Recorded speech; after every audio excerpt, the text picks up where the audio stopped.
देखिए आज इस वीडियो में हम जानेंगे कि representation of image found by spherical mirror using रे डायग्राम्स, यानी रे डायग्राम्स का उपयोग करके हम कैसे रिप्रेजेंट करते हैं किसी भी गोलीय दर्पण के द्वारा बनाए गए प्रतिबिंब को। तो इस वीडियो के अंतर्गत हम जानेंगे तो अवतल दर्पण कैसे करता है और उत्तल दर्पण कैसे करेगा, ये दोनों चीजें हम जानेंगे। तो इसके चार बेसिक नियम हैं। तो चार बेसिक नियम कौन कौन से हैं तो वो हम समझेंगे। तो ये तो पोल हो गया, mid point of the mirror is called pole. तो ये अवतल दर्पण है, ये उत्तल दर्पण है, इसको हम पोल बोलेंगे। और पोल ये गोलीय दर्पण एक स्फीयर का पार्ट है, तो इसका एक सेंटर भी होगा, उसे सेंटर ऑफ कर्वेचर यानी वक्रता केंद्र, इसमें भी होगा ये।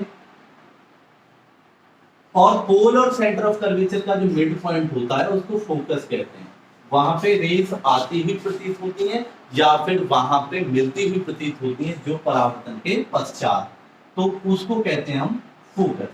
ये आपका फोकस है, ठीक है। तो इसकी चार चीजें हैं। अगर कोई रे पैरेलल आती है तो वो फोकस से होकर गुजरती है।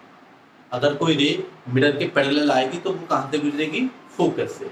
और अगर फोकस से आए तो वो पैरेलल हो जाएगी, ठीक है।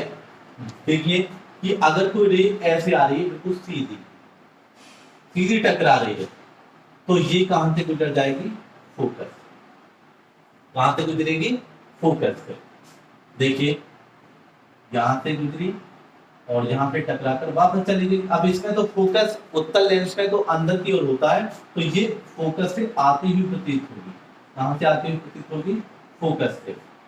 तो समझ में आई बात कि अगर कोई रे किसी भी उत्तल या अवतल लेंस के पैरेलल आती है, यानी परावर्तन तल के पैरेलल आती है, रिफ्लेक्टेड सरफेस के पैरेलल आती है, तो वो फोकस से होकर के गुजर जाती है। तो पहली कंडीशन ये है, सबको समझ में आ रही होगी, ठीक है। स्क्रीनशॉट आप ले सकते हैं। दूसरी कंडीशन क्या होती है?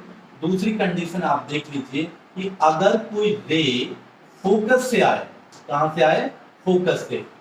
बिल्कुल देखो ये फोकस से होती हुई आ रही है, तो ये क्या हो जाएगी? पैरेलल। ये पैरेलल हो जाएगी, यानी देखो कितनी अच्छी बात है कि सीधी आए यानी पैरेलल आए तो फोकस से, और फोकस से आए तो पैरेलल। तो यहाँ पे एक रे, मान लिया इसी रे को मैं पूरा कर देता हूँ, ये फोकस को निशाना बनाते हुए आ रही है, तो फोकस तक तो नहीं पहुंचेगी क्योंकि फोकस तो अंदर है। तो लेकिन ये इस सरफेस से टकराने के बाद क्या हो जाएगी? पैरेलल हो जाएगी। तो पहला नियम ये है, तो समझ में आ गया होगा। तो अगर कोई रे फोकस को निशाना बना के आएगी तो वो सीधी पैरेलल हो जाएगी मुख्य अक्ष के, और पैरेलल आती है तो फोकस से होकर गुजर जाती है। तो अवतल लेंस में तो फोकस अंदर की ओर है, तो वहां से या तो आती हुई प्रतीत होगी या फिर वहां से जाती हुई प्रतीत होगी। जैसे यहाँ पर एक रे आई है फोकस को टारगेट करते हुए, तो वो क्या हो गई? पैरेलल हो गई, ठीक है। और अगर कोई रे आती कि क्या, कैसे आती? वो आती सीधी पैरेलल आती, तो वो ऐसे गुजर जाती, और वो कहां से आती हुई प्रतीत होती? जैसे वो फोकस से आ रही है।